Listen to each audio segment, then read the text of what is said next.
important to realize that this person chose her own death. She chose her own death. She's responsible for her own death. Because she ran over a federal officer. She did not have those circumstances are disputed, as you know, the Pastor reality Barnes. of it is that there's too much video evidence. Let me just say, there's just too much evidence to suggest that she... You think she deserved to die? And well, again, when a person kills another person, they sentencing themselves to die. What is up, everybody? Welcome to Debate Harry Unfiltered. This is Goodall interviewing Pastor Mark Burns, a spiritual advisor to Donald Trump, about the death of Renee Nicole Good, a mother of 3 shot by an ICE agent during an immigration operation. Goodall doesn't raise his voice once. He just keeps asking Burns to reconcile what he's saying, including the phrase, "She reaped what she sowed," with the faith he claims to represent. I want to flag up front that the circumstances of her death are actively disputed between federal and Minnesota state accounts, and that's a distinction worth holding on to as you watch. Get subscribed if you want breakdowns that stay precise on contested facts. Let's get into it. Say next for the ending commentary. There are also many in Europe right now who feel afraid of the United States for the first time in our lives. They feel afraid of your president because he is threatening quite openly, and including, indeed, if reports are to be believed, asking American generals to draw up plans to invade what is effectively European sovereign territory in Greenland. Should we be afraid of you? Well, of course not. I mean, it's preposterous and it's laughable to suggest that our greatest ally, Great Britain, and those of us who are so much alike with our holidays and language and even some of our cultures, we're essentially the same people divided by waters in many cases. And so it's laughable to suggest that Europe, especially Great Britain, needs to be afraid of President Donald Trump or the United States of America. You fail to remember that it was President Reagan who declared, tear down this wall. Absolutely. But President Reagan wouldn't have threatened to invade Greenland, would he, Pastor Burns? Well, I mean, you got to understand there was a purpose and a reason why those type of languages and conversations are coming up concerning Greenland. You got to understand our adversaries, Russia and China, who are strategically positioning themselves in the Arctic area. This is a devastating move of military might that Russia and China is positioning submarines and nuclear powers within those regions. In which case, that is something that we cannot have. In which case, absolutely, that protects Great Britain. Absolutely, Pastor Burns, and the Danish government and the European Union and Great Britain are all equally concerned with those things, which is precisely why the Danish government and the Greenlanders have said to the United States government, under the existing treaty that you have, which was signed in 1951 under President Truman, you are able to do whatever you want effectively in Greenland. You can have as many military bases as you want. You can have as many soldiers as you want. And yet President Trump is suggesting that he will take Greenland the hard way or the easy way. So that is why people currently right now in Greenland and in Denmark and in the rest of Europe are scared of you. And whether we have the same holidays or not, as you put it, that's understandable, isn't it? Well, again, it's understandable when you don't have American interests as number one. You're a pastor. And of course, in Christianity, of course, a central dictum is treat thy neighbor as you would treat thyself. Do you think that President Trump right now, with his allies, with his friends, with Denmark, with Greenland, who have done nothing to him but support him, do you think that he's living up to that spiritual dictum? Again, I think that you are mixing words. The reality of it is President Trump's number one goal is to protect American interests. No, sir, that's a fool. That is not true. I know the man, and the man is a giver. And unfortunately, you people like you who've never met him and you only know him through the lenses of some news clip or some bite by some liberal media outlet that is spreading it around the world. With respect, Pastor Burns. With respect, Pastor Burns. With respect. Let me finish, please. Let me finish, please. Let me finish. Let me finish. The people like you who take these small sound bites and don't know the man, don't know the man as a father, don't know the man, as a wonderful, wonderful husband to his wife, Melania, not understanding the wonderful grandfather to his grandchildren, and his love for American people. That includes black people, Muslims, Jews, Christians, Hindus, Somalians? all over the world. Somali Americans, if we which you want to call talk garbage? about Somalia, we want to talk about the corruption that is happening in Minnesota. That is not a race issue. That is a integrity issue of these group of people in Minnesota who have taken advantage of American society. And so that has nothing to do with race. That has everything to do with integrity. And these people who are part of these people who are part of this evil manipulation of funds are not good people. And so however you want to try to shape it or frame it, you're trying to dummy down their actions because of your hatred and your disgruntledness of President Donald Trump. So you'd be willing to accept fraud that is happening in America, defrauded the American people, the American tax dollar, just because you despise Donald Trump. That is what we call Trump deranged syndrome. And it doesn't matter what the president does or how he is or who his true character is. There's no question, and Pastor Burns. Testimony by people like me who know him very well. I understand. Who know him to be a kind man. I understand. One final question, Pastor Burns. We're very grateful for your time this morning. I know it's very early where you are as well. Given you mentioned Minnesota, and again, as you are a religious man, and you say that Donald Trump is as well, how does it fit with Christianity when we see a woman, whatever the circumstances, a mother of three, killed on the streets of Minneapolis, killed, and the president does not hesitate, does not wait for a single second to find out the circumstances or the evidence of that killing, and instead simply declares her a domestic terrorist with no pity and no remorse for the loss for her children and family? How does that align with your, or indeed his, Christianity? Well, I think it's important to realize that this person chose her own death. She chose her own death. She's responsible for her own death. Because she ran over a federal officer. She did not have those circumstances are disputed, as you know, the reality of it is that there's too much video evidence. Let me just say, there's just too much evidence to suggest that she...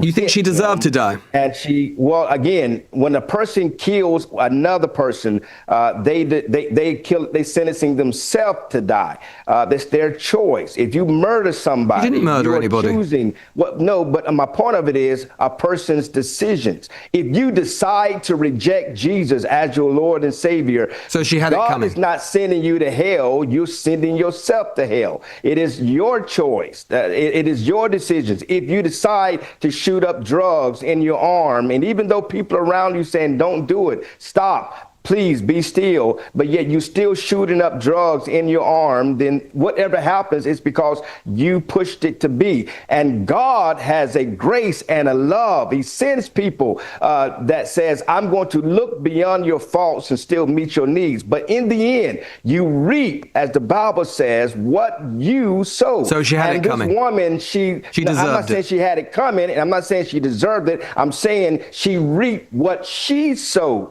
The question... There was no evidence, Pastor Burns. There was no evidence. There was no evidence of drugs. There was no criminal activity. We're not talking about drugs, but when we saying that there was an order that was, I'm using it as an example, right? And I'm sorry, you may be a little bit slow. You can't follow the conversation. The point of it is, I can't follow what you're saying. I must be honest. No. You reap what you sow. That's the end of the day. The woman was asked to stop. Like every person in America, when a law just for clarity, Pastor Burns, I think we owe it to her family. Stop. But number two, she decided, even with her partner trying to get into the car, she sped off, hitting in the police, hitting the law enforcement officer. Sir, that is an assault on a law enforcement officer, and many courts would consider that an attempted on life, right? Because she has a vehicle and she's driving, and she sees that law enforcement officer, the ICE officer, in front, regardless of your political ideology. or I your think we owe belief. it. I think we owe it. Pastor Hold on, let me Burns, finish, I sir, think we, 'cause no, I'm no, not no, finishing. you've spoken for a long time. I think we owe it to her Because family. we're not finishing. The reality of it is she hit him with a vehicle. There's too much No, film she didn't. evidence. And because of your Trump deranged syndrome, you're going to ignore the physical evidence. There's so many different videos from people's cell phones that shows the officer being hit Pastor by Burns. a vehicle. Sir, Pastor that Burns, could be you brought up. No, I think we owe it to her manslaughter family. or- I mentioned. Started this with by the saying how it vehicle. aligned with your religion, and you've brought in various non sequiturs, various things that do not align with her. So I think we owe it to her family to make one thing very clear. There was no evidence of drugs or criminal activity. Reports and her family assert she was an American citizen with no criminal record. No weapons or drugs were found in her car. Indeed, inside her car, you know the only thing that agents found? Stuffed animals. That is someone your president described as a domestic terrorist, a mother of three who was killed by one of his ICE agents. And you, as a man of the cloth, show no remorse about that or no regret about that it's whatsoever? absolutely sad that her life is lost. Nobody. President we believe. doesn't sound very sad. No. Listen, you're confusing.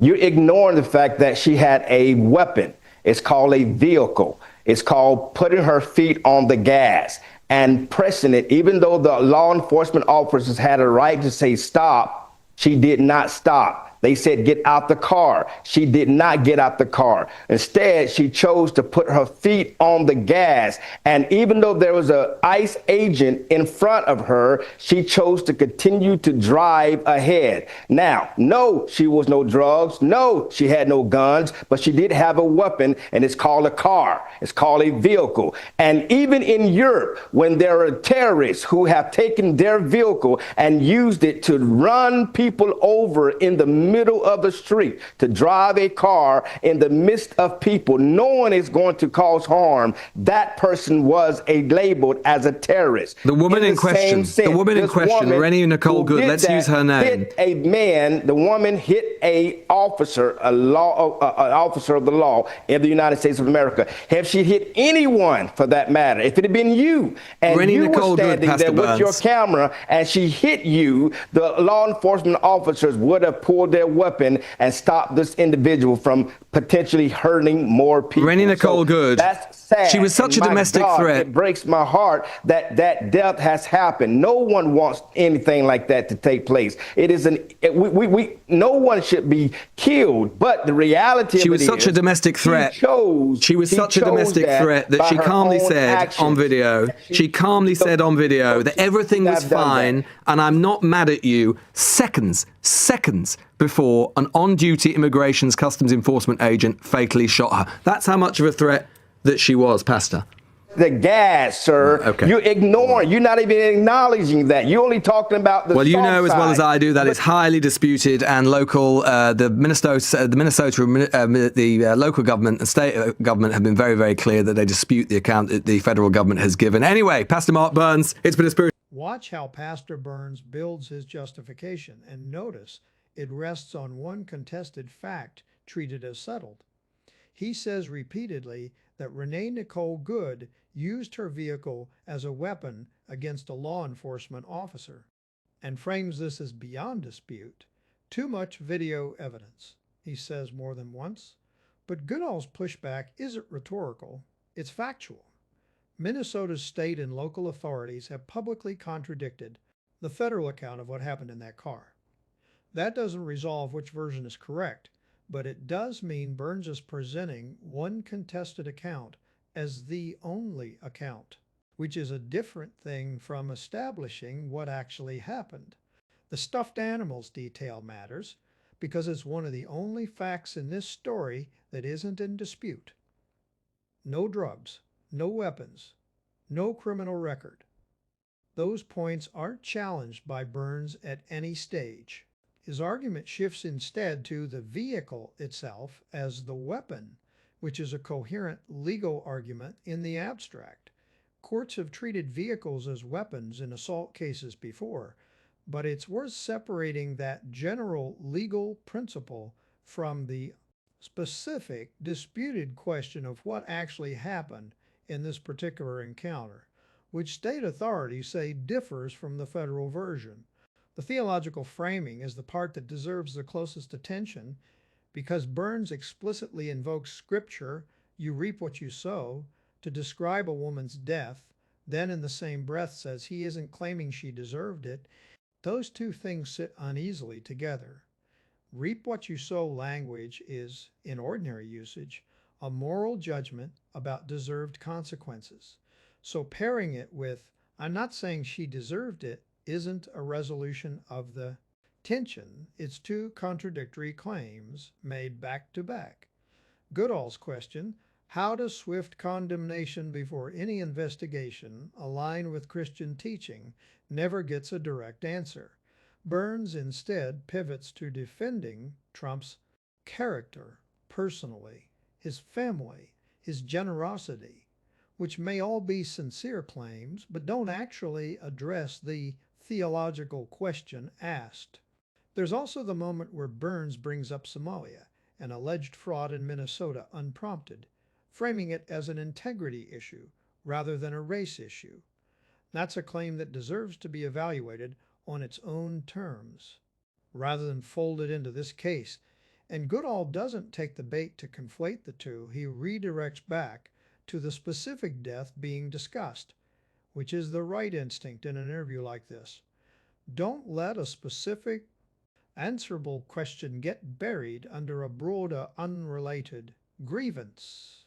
To be fair to the wider argument Burns is gesturing at, the debate over whether resisting or evading a law enforcement stop justifies lethal force is a real and long-running one in American policing, not invented for this case.